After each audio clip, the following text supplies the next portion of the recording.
Hello again and welcome to our study in the Psalms. I'm so glad that you are joining us today. I pray that you are getting a blessing out of these Psalms. I pray that they are being encouraging to you, and pray that today's Psalm will be encouraging to you as well. We are in Psalm 13. Don't forget to like and share and subscribe and comment. We would love to hear from you. We would love to see who all is subscribing and sharing, and there's somebody that you know who can benefit from these teachings in the Psalms, these meditations, these contemplations, these reflections. There is somebody that you know who doesn't know about these teachings yet, who can be blessed by them. So just share it and let the word be a blessing to others. So Psalm 13 is where we are today. Psalm 13, so grab a Bible. If I move too fast, just hit the pause button. That's the beauty of video. Just hit the pause button and stop and contemplate and move through the scriptures for yourself at your own pace. Psalm 13. Psalm 13, for the choir director. A psalm of David. How long, O Lord, will you forget me? Forever? How long will you look the other way? How long must I struggle with anguish in my soul, with sorrow in my heart every day? How long will my enemy have the upper hand? Turn and answer me, O Lord my God. Restore the sparkle to my eyes, or I will die. Don't let my enemies gloat, saying, we have defeated him. Don't let them rejoice at my downfall, but I trust in your unfailing love. I will rejoice because you have rescued me. I will sing to the Lord because he is good to me. Psalmist is really struggling there, but he finds hope. He finds hope in the Lord. In this psalm, David is on the verge of despair. He's on the verge of despair. His powers of endurance are nearly gone. I've been at that point. My guess is that many who are watching this teaching have been at this point. So the big idea of this psalm is that the Lord will answer so that we can rejoice. The Lord will answer so that we can rejoice. First, David asked this question, how long? O Lord, how long will you forget me? Forever? How long will you look the other way? How long must I struggle with anguish in my soul, with sorrow in my heart every day? How long will my enemy have the upper hand? I have asked these questions of the Lord. I'm sure many of you have asked these questions of the Lord. Maybe you have worded those questions in different ways. Maybe you've worded those emotions and feelings in different ways. But I dare say almost everyone, if not everyone who is watching this, has been there. 4 times in those 2 verses, David says, how long? How long? How long? How long? Have you ever felt like God has forgotten you? Have you ever felt like God was looking the other way? Maybe in a time of terrible sickness that you or someone you love has gone through. Maybe in a time of deep financial trouble. Maybe family problems or work problems or even church problems. Have you ever had anguish? Anguish and sorrow in your soul. The Psalms were originally written in Hebrew, and that word anguish in the Hebrew language means to take counsel. Take counsel. New International Version translates it, wrestle with my thoughts. Wrestle with my thoughts. The New Revised Standard Version translates it, bear pain in my soul. Bear pain in my soul. Have you ever felt as if your enemy has the upper hand? This is like the turning away of an old friend. David longs to see the face of the Lord. He longs to be in God's presence, and now he feels as if the Lord has turned away from him. It reminds me of Job. Let's just turn back a little bit and read some of Job's prayers, shall we? Job 29. I'm going to look at some verses from Job 29 and Job 30. First of all, Job, well, I'm just gonna read several verses here because I believe there is a lot of us who can relate to it. I'm going to read Job 29, all of that chapter, and then some verses from chapter 30. Job 29. Job continued speaking. I long for the years gone by when God took care of me, when he lit up the way before me and I walked safely through the darkness. When I was in my prime, God's friendship was felt in my home. The Almighty was still with me, and my children were around me. My steps were awash in cream, and the rocks gushed olive oil for me. Those were the days when I went to the city gate and took my place among the honored leaders. The young stepped aside when they saw me, and even the aged rose in respect at my coming. The princes stood in silence and put their hands over their mouths. The highest officials of the city stood quietly, holding their tongues in respect. All who heard me praised me. All who saw me spoke well of me, for I assisted the poor in their need and the orphans who required help. I helped those without hope, and they blessed me, and I caused the widows' hearts to sing for joy. Everything I did was honest. Righteousness covered me like a robe, and I wore justice like a turban.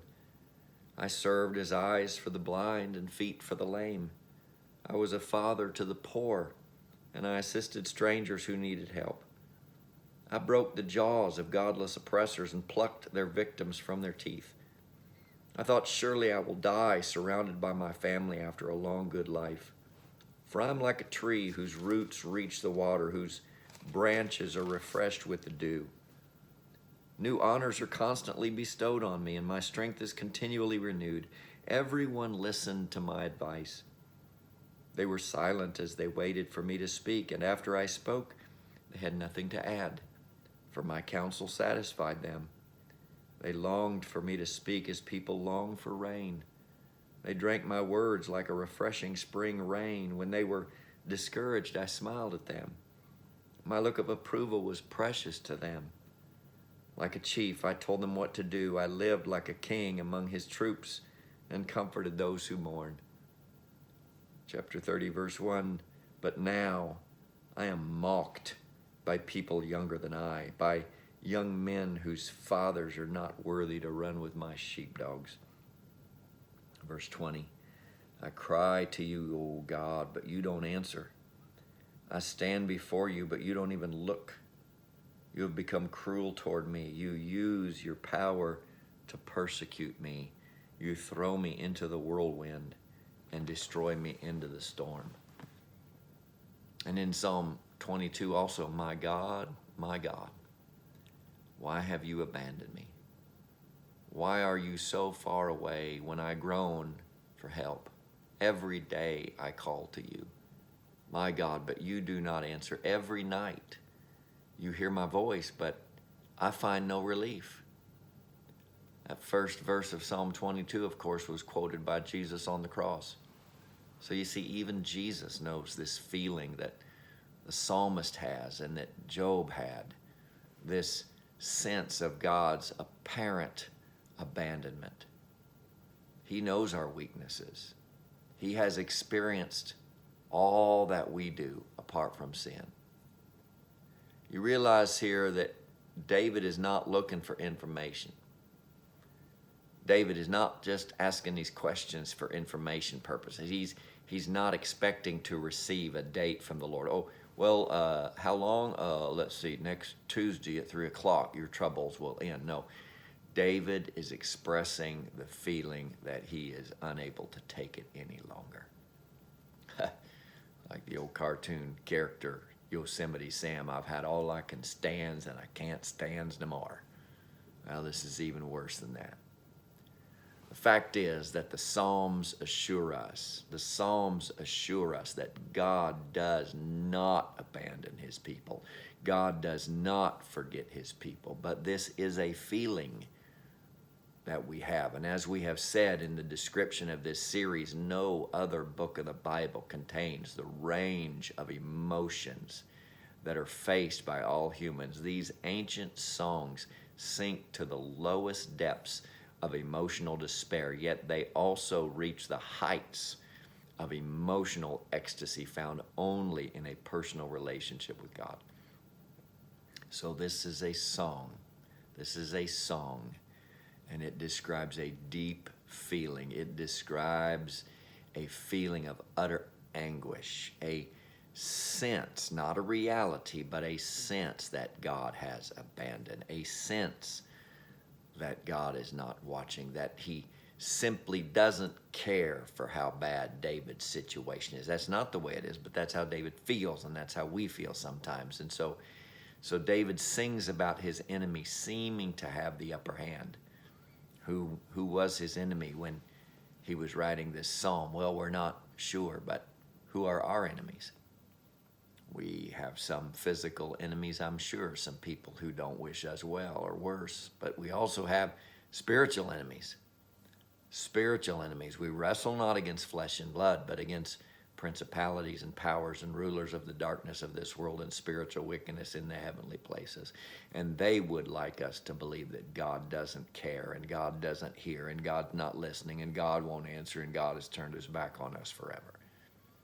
But listen, friends, delaying is not denying. Delaying is not denying.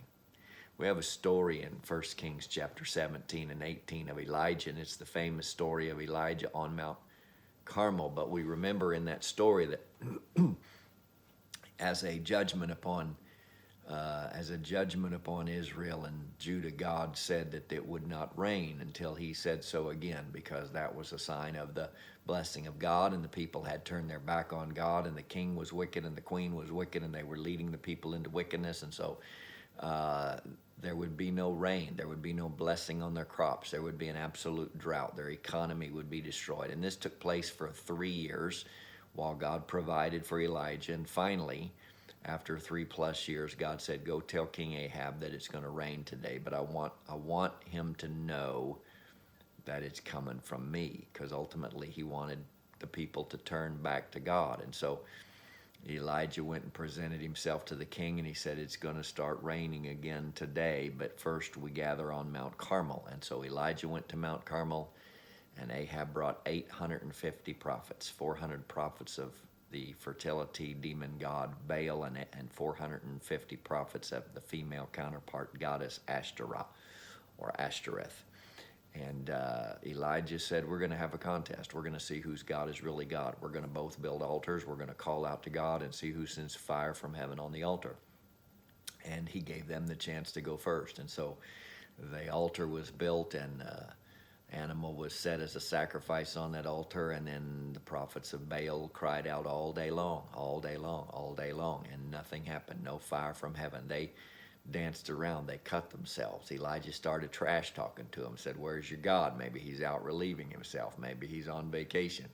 Finally, it came time for the evening sacrifice. There were morning and evening sacrifices in Israel every day, and they had abandoned those long ago. But it came time for the evening sacrifice, time for God to call the people back into a life of prayer and worship and relationship and intimacy with him. And so Elijah said, okay, it's my turn now. And he called for water. And he called for a trench to be dug around the altar of God. And water was poured over that altar 3 times. It was a soaking wet sacrifice. There was no way humanly possible that a human could light a fire on that sacrifice. Elijah wanted there to be no mistake. And he prayed a very simple, short prayer, basically saying, God, show yourself to be God. And fire came down from heaven. And the fire consumed the entire sacrifice, and the fire consumed the water in the trench that had filled up all around the sacrifice. And the people cried out, "The Lord, He is God, the Lord, He is God." And Elijah did away with those 850 prophets. But it still was a promise of rain, and the rain wasn't there yet. And so Elijah told King Ahab, "You better go, because it's going to rain. It's going to rain. It's going to rain big. It's going to rain hard." And he went up to the mountain, and he had a servant, an assistant, an apprentice with him. And Elijah told this apprentice, "You go up to the top of the mountain and come back and tell me what you see." And Elijah got down with his face on the ground between his knees, and he prayed, kneeling with his face to the ground. And the servant came back, the apprentice came back and said, "There's nothing there. There's nothing there." And Elijah sent that servant back up again, and he came back, "There's nothing there." He sent him up, he came back, "There's nothing there." He sent him up, he came back, "There's nothing there." 7 times, up and down, up and down, up and down. No sign that God was going to keep his promise, at least from the vantage point of this apprentice. Finally, this apprentice, I believe, is tired of climbing up and down this mountain, so he comes back and he says, "There's a cloud the size of a man's hand." Now, when it hasn't rained for over 3 years, what's a cloud the size of a man's hand? It's nothing. It's just a little wispy vapor in the air. But Elijah knows. He says, "That's it. That's it. The rain is coming." Delaying is not denying. The answer did not come. The answer did not come. The answer did not come. But finally, Elijah said, "It's coming. It's coming." And it did. It came. The promise of rain may have been delayed, but it would come. And answers to prayer are sometimes withheld, partly to ensure that we know that they can only come from God. And also, we sometimes need to be reminded that we need to be constantly dependent on the Lord. We have to be reminded that whatever difficulties we face, we have to pray without ceasing and never give up. Like the old hymn says, "I need thee every hour, most gracious Lord. No tender voice like thine can peace afford. I need thee every hour, stay thou nearby. Temptations lose their power when thou art nigh. I need thee every hour, in joy or pain.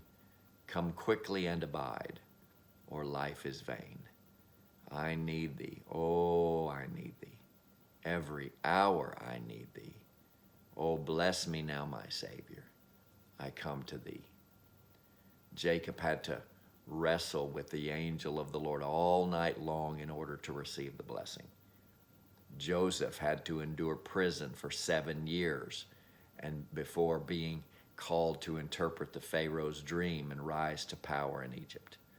There's another old song. It says, "How long has it been since you talked with the Lord and told him your heart's hidden secrets? How long since you prayed?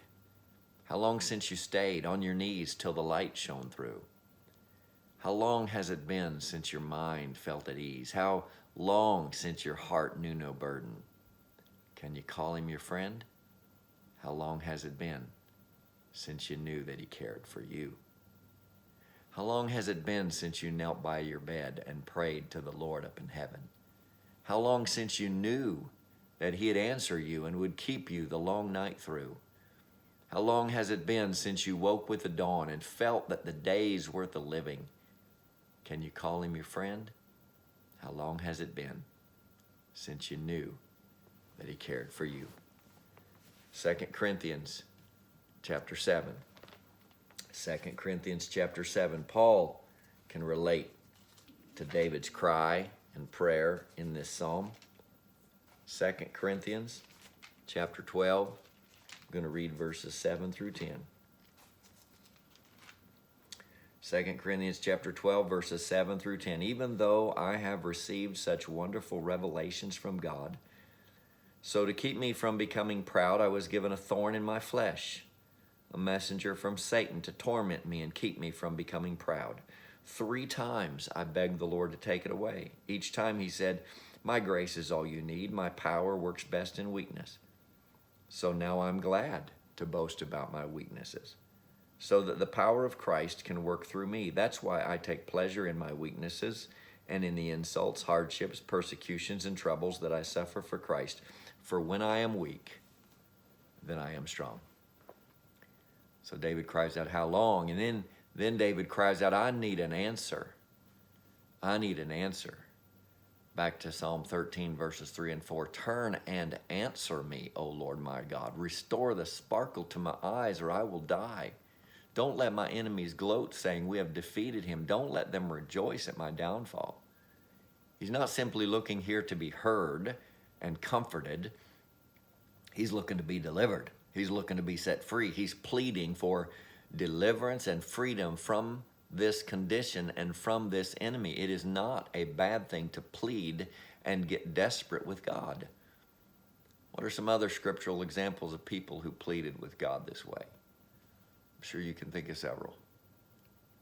Cry out to God. Don't be afraid to get desperate with God. When you're desperate, in need of help, that's certainly the place to go. And then David says, I will continue to trust in your unfailing love. Verse 5, but I trust in your unfailing love. And here that I is emphatic. It is absolute. He is going to trust in God's love no matter what the situation, because he knows that God loves him no matter what the situation. Jeremiah chapter 31. Jeremiah chapter 31, God assured his people of his love for them. Jeremiah chapter 31, verse 3. Long ago, the Lord said to Israel, I have loved you, my people, with an everlasting love. With unfailing love, I have drawn you to myself. That's true for you. He loves you. He loves you with an everlasting love. He's drawing you to himself, and maybe the anguish and trouble and difficulties in our hearts and souls is what he is using to cause us to come back to him. Exodus chapter 34.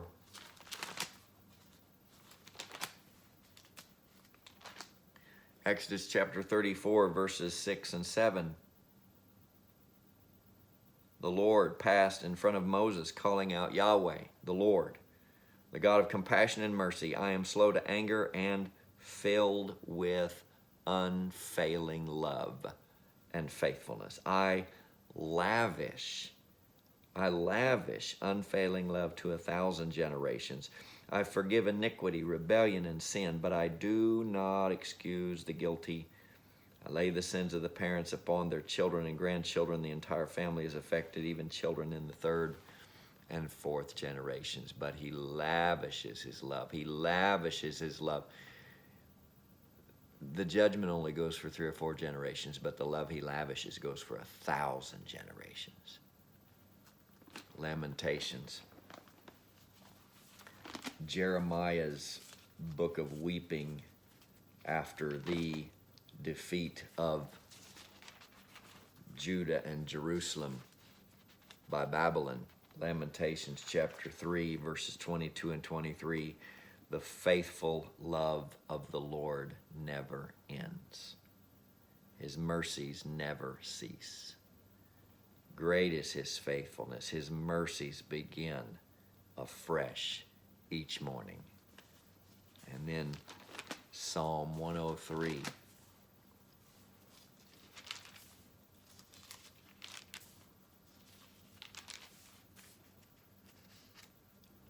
Psalm 103, verse 7. He revealed, verse 17. Psalm 103, verse 17. But the love of the Lord remains forever with those who fear him. His salvation extends to the children's children. Over and over and over again, the Lord assures us of his love. So David says, I will continue to trust in my desperation, in my need, even when I feel that you have abandoned me, and I've got to ask, how long, O Lord, until you turn back? Even then, I'm going to trust in your unfailing love. And then David says, I will rejoice because it has been done. It has been done. Psalm 13, verses 5 and 6. I will rejoice because you have rescued me. I will sing to the Lord because he is good to me. Even in the midst of our trial and difficulty, and even in the midst of the sense that we have been abandoned by God, we can know that God already won the victory. And for us, that victory was won by Jesus Christ on the cross. 1 Corinthians chapter 15. Christ's work on the cross assures us and assures you that even though you may feel as though you've been abandoned by God and you don't know when God's going to come and rescue you, or you don't know when or if you will ever feel the presence and promise of God again, Christ and his work at the cross assures us that it already has been done. The answer already has come. 1 Corinthians 15, verses 57 and 58. But thank God, he gives us victory over sin and death through our Lord Jesus Christ. So, my dear brothers and sisters, be strong and immovable. Always work enthusiastically for the Lord, for you know that nothing you do for the Lord is ever useless. So, there's a few other verses I want to share. When you're going through times like this, when you're going through feelings like David is crying out in Psalm 13, remember James chapter 1. James chapter 1, verse 24. You see, it says,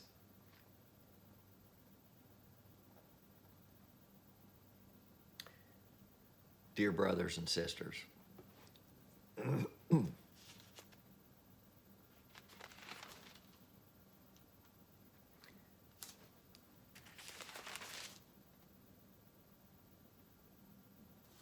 when trouble comes your way, consider it an opportunity for great joy. This is James chapter 1, verses 2 through 4. James chapter 1, verses 2 through 4. Dear brothers and sisters, when troubles of any kind come your way, consider it an opportunity for great joy. For you know that when your faith is tested, as it is when you feel like David's cry of Psalm 13, when your faith is tested, your endurance has a chance to grow. So let it grow. For when your endurance is fully developed, you will be perfect and complete, needing nothing. And when you go through these times, remember that. And also remember 1 Peter. 1 Peter chapter 1. Verses 6 and 7. This is what it's all about. This is what's happening. So be truly glad. There is wonderful joy ahead, even though you must endure many trials for a little while. These trials will show that your faith is genuine. It is being tested as fire tests and purifies gold, though your faith is far more precious than mere gold. So when your faith remains strong through many trials, it will bring much praise and glory and honor on the day when Jesus Christ is revealed to the whole world. And finally, Romans 8. You know, it's a short psalm, and in the beginning, David is in despair and anguish and wondering if God hears him or how long his anguish and despair will go on. But by the end, he knows that God's going to answer.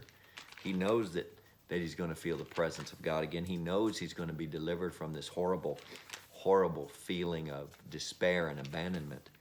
So have confidence. Have confidence in all of these other scriptures we're sharing. Back it up. If you're going through a difficult time, and when you go through a difficult time, and when you struggle, and you think God's not there, and you think he's not answering, you think he's not listening, you think he's not abandoning you, the scriptures assure us over and over again that not only will we get through it in faith, but we'll be better on the other side. We'll be stronger on the other side.